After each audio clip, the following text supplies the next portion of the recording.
Now, afternoon. Normally it's a morning time, but it's an afternoon tonight, and what better time to come to the garden.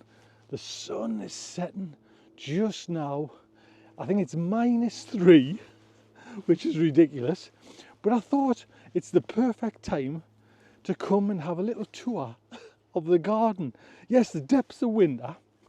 I'll just show you what's going on, because on first look there's not much going on, but there's one crop in here that you just might scream, oh what a waste, but I'm going to pick it now because I've been waiting for so long. So yes, hello, yes, we are doing a tour in the depths of winter, and it, to be honest, the garden feels hard and like mean. Do you know what I mean? It's everything. You know what I mean? It's just like crunchy, crisp. But I'm just going to have a look for my own self as well, just to have a little tour. I can see straight off the bat, I think these are cauliflowers, and I don't think I've missed the boat, but they need to be covered. You know, this kind of weather is, you can see, it's just, they're just getting, especially these ones there, they're just free food for the, I'm presuming, the pigeons. That's what we get up here a lot, pigeons. And you can come and your veg is just stripped, especially as soon as the weather, it seems like as soon as the weather starts to dip, the pigeons come. Now, this bed, if you remember, I put the garlic in. The elephant garlic. Now, I'm not seeing any green shoots at the moment. Fingers crossed it will come. I did the 2 beds, but there's nothing there as yet. So that's not a good show. Take something to school to show your teacher there's nothing there. I'm hoping, to be honest, because I'm not doing garlic this year. I've had bad luck with garlic, but I had really good luck with the elephant garlic, despite even getting sold tiny little bulbs from a place I'll not name. I seem to have a good crop, so they're all my own garlic bulbs in there, save the elephant ones, should I say. Stop saying garlic toad. And hopefully we'll get something. I mean, look at this, is a bed of spinach. Now, I did put spinach in both these beds. I've left that one, and it, to be honest, I mean, it's only the frost, that'll bounce straight back up. And actually, I'm really proud of that. You know, let's just give you a better look. Yeah, the leaves are wilting, and actually probably the leaves are probably frozen, but that's some lovely green food there. Like I say, we're in January. You're right in the depths of winter, but we're still getting, if you just kind of plan a little bit. And it was a bit awkward for me last year, I'll be honest. You know what I mean? I kind of ran out of steam round about August time, but I had a little bit of planning and foresight for the, this time. But I'll tell you what you notice as well is I've done a lot of the protection of beds. That was scrush. Now I've just put that bed down there, and this frost again is just, this is a bought product, and there's quite a number of people. I don't know if you can actually see that. Can you see? Does that look like a little hole for a little mouse or something? I don't know. But the jury's still out with this, scrolls, just to kind of mulch it, keep the weeds down. But up to now, it seems okay. Now, I've got a number of ideas for this bed. It's either going to just pop potatoes in and forget about it. If you watch the potty mouth, I got slowly ripped off with my potatoes. I think it was $5.99 a bag, 2 bags, £10. Yes, they've seen me coming. Oh, here he comes. Just put the price up. I might put potatoes there.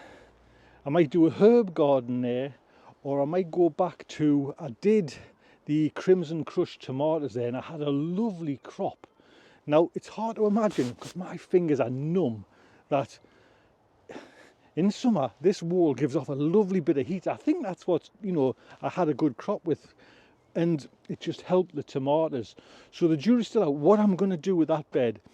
But potatoes, I'm thinking, And I'm thinking with potatoes as well, I'm not doing buckets. I've got two sets of potatoes. I've got the King Edwards and the Charlottes. Charlottes are a second early, or I think it's middle crop, is it, or mid season in America, Audrey?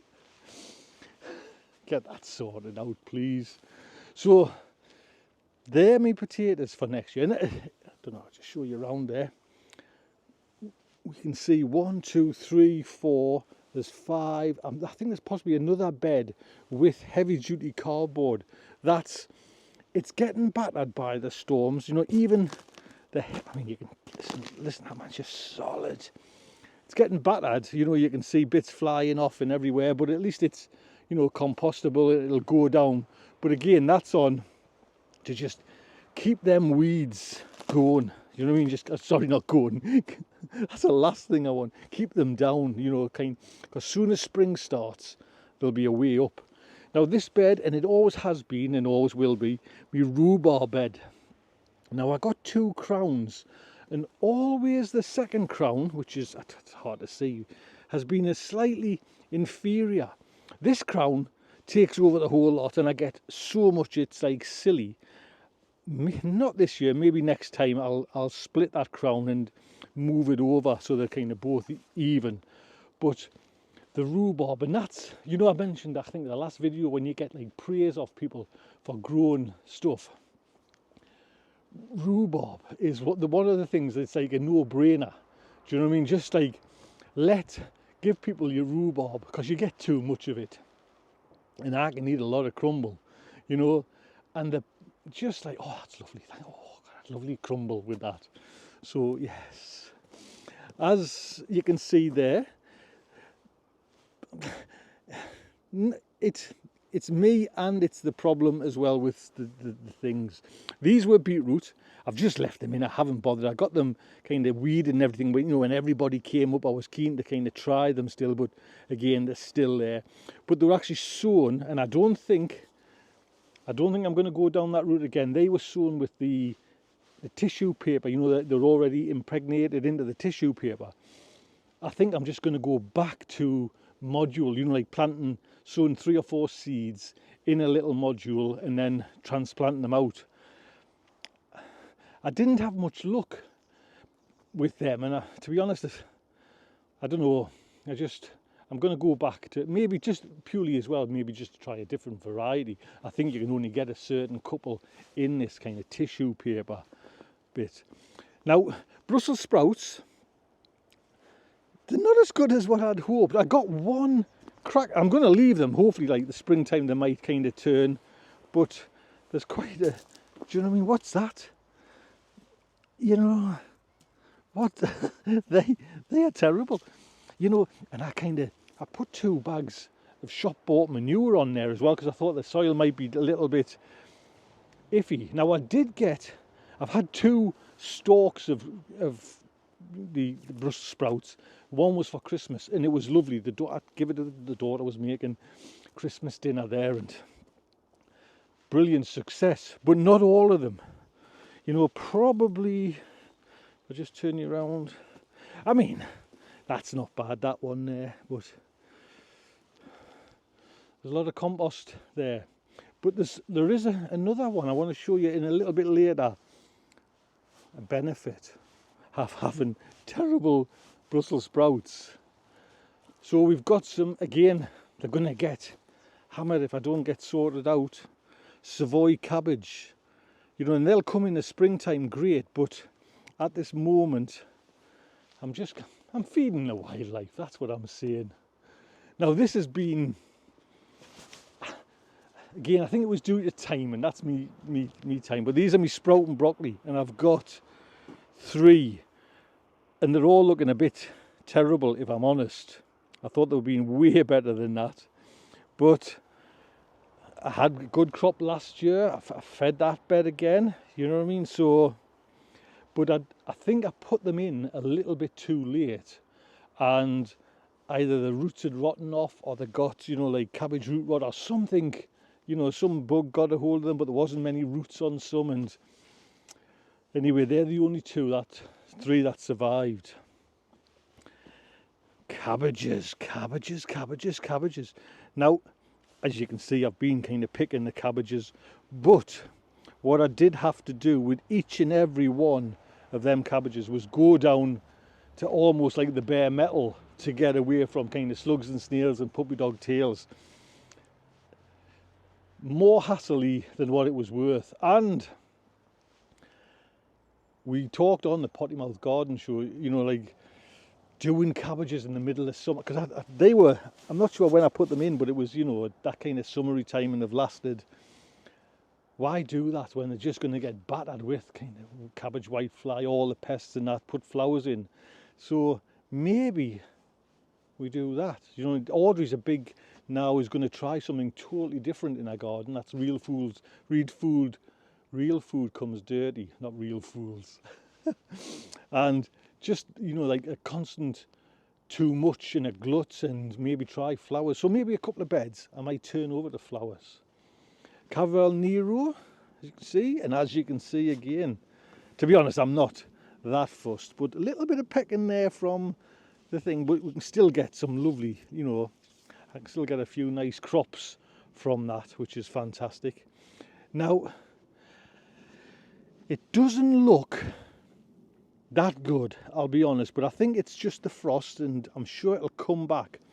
I was really pleased with that. We've had a number of pickings from, this is the second crop of, I forget its name, white hook or something hook of chard, and it's been, you know, I mean, lovely. I thought it might have run to seed, it didn't, it hung in there. I think once this frost clears up, them leaves will just spring back. You know, it's a good old resilient plant, chard, and it's like lovely.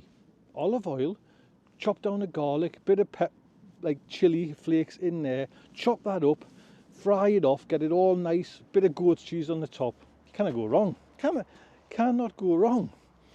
So again, look at trying this scrush. Now I've still got actually a bag in my little hut up there to put on. So, I mean, obviously, -3, there's nothing growing at -3, but once the spring comes, I'll keep you informed of how that's going, because, you know, I want a decent couple of beds. As you can see, you've got the cages there. I want to grow some more beans, you know what I mean, climbing beans. I want lots of beans. We love beans. Well, I love beans. You know what I mean? And it's just like, they're a good staple in the Smith household, and that's just, I want, and I've never had, to, if I'm truthful with myself, I've never had a decent full canopy of beans. So that's something to tick and make sure I get this year. So I think I've showed you these, more cardboard there, but again, this one was the Keith Singleton's soil improver as well. Now this was a bit of plastic that I'm sure blew off there, and I thought, well, you know, it's the right size for that little bed, so I just put that down there. You can see actually Bill, next door neighbour, exactly the same, just keeping it covered with, you know, tables, bits of carpets, flagstones, anything, just because once your weeds come, and that's what for a couple of times has knocked my carrots, just too many weeds, and you cannot thin out the carrots, and it's just, they get smothered. Now this is, I mean, people know this, but just going to flash in here because we don't need to like talk much about it, but it's going to be a totally different setup. Chilies on that side, tomatoes on that side, using the quad grow method. Up to a fortnight of watering, you know, it can take a fortnight of watering. Obviously in the summer you might have to fill them up, you know, they've got like a reservoir on the bottom. But I am going to set aside 4 pots for aubergines as well. Now what I'm thinking is, because once all this harvest is gone from this summer, that means I can't really do anything more, and I like to kind of drag the season out. Now I'm wondering if any of you, I don't know, is, you know, I could put 4 little salad, you know, seedlings in there in one pot. I wonder if that might work. Who knows? But it'd be nice to, you know, just experiment. But This is what I wanted to show you. I've put these in quite a while ago, to be honest, and tonight's the night where I'm going to take them. Take at least two. These are Brussels sprouts that I deliberately, well, it was actually Mark from a couple of allotments down there had some spare Brussels sprouts. I'm not sure even what variety they are, and you can actually see, just show you. You know, they've got like little, actually they've got quite nice ones, but I grew them just for the heads. You know what I mean? Because I'm going to take these heads and these like top leaves. There's a nice one there. And just, everyone says the Brussels sprouts heads are absolutely lovely. So let's get some. So there we go. Even in this depth of winter, I'm going to take these home, chop them up, steam them. Lots of butter. Lots of butter. Oh, yes. Look after yourselves. Take good care.